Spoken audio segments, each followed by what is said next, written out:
দেখেন এটা আসলে হয় কি সংসদে যারা মানে সংসদে যাওয়ার লোকটা জায়গাটা চেঞ্জ হয়েছে। একটা সময় রাজনীতিতে যারা নিবেদিত ছিল তারা সংসদে ক্রনোলজিক্যালি চিন্তা করতেন, কিন্তু পরবর্তীতে একটা পর্যায়ে ব্যবসায়ীদের আস্তে আস্তে আনাগোনা শুরু হয়ে গেল। হতে হতে এখন আপনি যে দলকেই চিন্তা করেন, নতুন দলগুলো বাদ দাও, যেমন ধরেন এনসিপি, ওদের ছোট ছোট মানুষগুলোর দল, ওরা এখনও সিনিয়রদের নেয় নাই, যে কারণে ওটা নিয়ে আমি বলছি না। আপনি অনেক দলই দেখবেন যে এই যে ব্যবসায়ীদের রাজনীতি করতে টাকা লাগে, এটাও যেমন সত্যি। নেতারা কি করে অসহায় হয়ে যায় যখন ওই ব্যবসায়ীরা নিজেরাই ইন্টারেস্টেড ফিল হয়। তো এইটার আরেকটা দিক, এই যে যেমন ধরেন আমি আপনাকে পজিটিভ বলি, যে এই যে গাড়ি নিচ্ছে না, প্লট নিচ্ছে না, আরও যদি সুবিধা যেমন টিআরপি আর কাবিখা এগুলো যদি আপনার স্থানীয় সরকারের মধ্যে ফেলে দেয়, অনেকেই দেখবেন এই সময় নষ্ট করার জন্য সংসদে আসতে চাইবে না। তখন ব্যবসায়ীরা আসতে চাইবে না, আবার প্রকৃত রাজনীতিবিদদের হাতে আগামীতে গুণগত পরিবর্তন আসবে যদি গুণগত মানটাকে চেঞ্জ করা হয়। এই মানটা যদি যার যে ন্যায্য হিস্সা সেখানে যদি চলে যায়, একজন আইন প্রণেতা আইন প্রণয়ন করবেন, একজন আইন প্রণেতা যতটুকু এলাকার সমস্যা এটা তুলে ধরবেন, কিন্তু সমস্যা তুলে ধরার পরের স্টেপটা স্থানীয় সরকার করবেন। যদি এরকম স্টেপ বাই স্টেপ হয় যে আইন প্রণেতার সম্মানটা অনেক বড় করে দেখা হয়, কিন্তু আইন প্রণেতার হাতে টাকার কোনো অপশন না থাকে, তাহলে আমার মনে হয় অনেক ব্যবসায়ী তাদের এত সময় নাই যে যেখানে মনোনয়নের ইস্যু আছে সেখানে তো বিএনপি আরো বেশি নিবেদিত প্রাণ, আরো বেশি প্রো পিপল নেত্রীদের মনোনয়ন দিতে পারত। দেখেন নেত্রীরা, আমি মনে করি যে বিএনপি যে সিলেকশনটা করেছেন এটা অনেক কিছুর চেয়ে বেটার। আপনি নিজেও বলবেন এখানে শিক্ষিত নারীদের অগ্রাধিকার অনেক বেশি, এইখানে ত্যাগী নারীদের অগ্রাধিকার অনেক বেশি, এইখানে আপনার স্টুডেন্ট লিডার তাদের অগ্রাধিকার অনেক বেশি। আমি তো মনে করি যে, আর সবসময় সংখ্যাগরিষ্ঠতা নিয়েই এক্সাম্পল হয়, তো সেই জায়গায় আপনার এই যে নারী নেত্রীরা এরা প্রায় প্রত্যেকের পরিচিত, 2-4 জন ছাড়া। তা 2-4 জন বিভিন্ন পেশাদারিত্ব থেকে এসেছে, সেটা আমাদের ওইটা চিন্তা করার বিষয় না, এটা দল করবে। কিন্তু আমরা যে জায়গাটা পেয়েছি, আমার মনে হয় যে আমাদের সেট আপটা, মানে আমি অন্যদের পুরুষদের জায়গায় যাচ্ছি না, সাধারণদের কাছে, কিন্তু সংরক্ষিত নারীদের 36 জনের ম্যাক্সিমাম অনেক ভালো হয়েছে। আচ্ছা, ধন্যবাদ নীলোফার চৌধুরী। আমরা সময় থাকলে আবারও আসবো। স্যার তুষার, সম্প্রতি প্রধানমন্ত্রী নারীদের জন্য এলপিজি কার্ড দেওয়ার ঘোষণা দিয়েছেন। এই কার্ড নিয়ে অনেক মানে যেহেতু আমাদের একটা তহবিলের একটা সংকট আছে সবাই জানে, আপনি বলছিলেন যে ওয়াশিংটন থেকে খালি হাতে ফিরেছেন অর্থমন্ত্রী, তো এই যে মানে বিএনপি সরকার বিভিন্ন কার্ড দিচ্ছেন, যদিও পাইলটিং আকারেই দিচ্ছেন এখনো পর্যন্ত, ফ্যামিলি কার্ড বা কৃষক কার্ড, এর সাথে নতুন করে এলপিজি কার্ড যুক্ত হবে, হয়তো আরও অনেক কার্ড আসবে। তো আপনার কাছে কি মনে হয় যে আসলে দেশের যে অর্থনৈতিক অবস্থা, সরকারের এই যে প্রতিশ্রুতিগুলো দিচ্ছে এগুলো তার জন্য কাল হয়ে দাঁড়াতে পারে?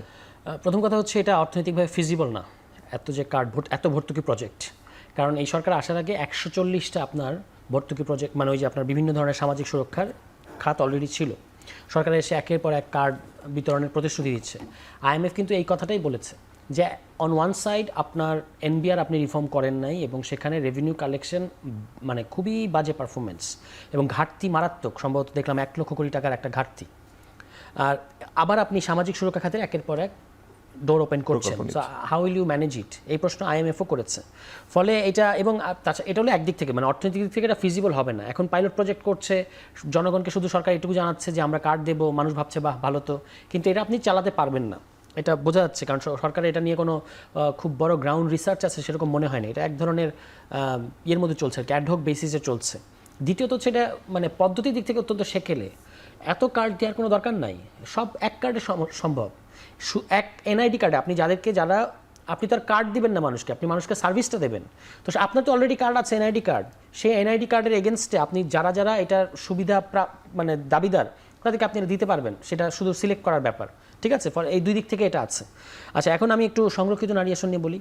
বিএনপির অন্তত 4 জন আসলে মনোনয়ন, এই সংরক্ষিত আসনের তারা আসলে মনোনয়ন পাওয়ার যোগ্য না অ্যাকর্ডিং টু আরপিও। যেমন একজন হচ্ছেন মাধবী মার্মা, তিনি পার্বত্য চট্টগ্রামের যে বান্দরবান জেলা পরিষদের সদস্য ছিলেন, এবং পার্বত্য চট্টগ্রাম বান্দরবানের ওই আইন অনুযায়ী যারা চেয়ারম্যান কিংবা সদস্য তারা আসলে পাবলিক সার্ভেন্ট এবং আরপিও অনুযায়ী এটা অবৈধ হওয়ার কথা, কিন্তু সেক্ষেত্রে আমরা দেখলাম, এবং তিনি কিন্তু এখনও পদত্যাগ করেন নাই, পদত্যাগ করা 3 বছর পার হতে হয়। আন্না মিন্স তিনি ব্র্যাকের সিনিয়র ডিরেক্টর, এবং এইটা নিয়ে সেদিন নিউজ হওয়ার আগ পর্যন্ত তার ওই ওয়েবসাইটে তার তথ্য দেখাচ্ছিল। তিনি পদত্যাগ করেছেন এরকম কোনো পাবলিক তথ্য নাই। এবং নন গভর্নমেন্টাল যারা মানে বিদেশি ফান্ডে চলে তাদের ক্ষেত্রে আরপিওর ওই ধারা অনুযায়ী 3 বছরের একটা বার আছে, মানে আপনার 3 বছর পার করতে হবে।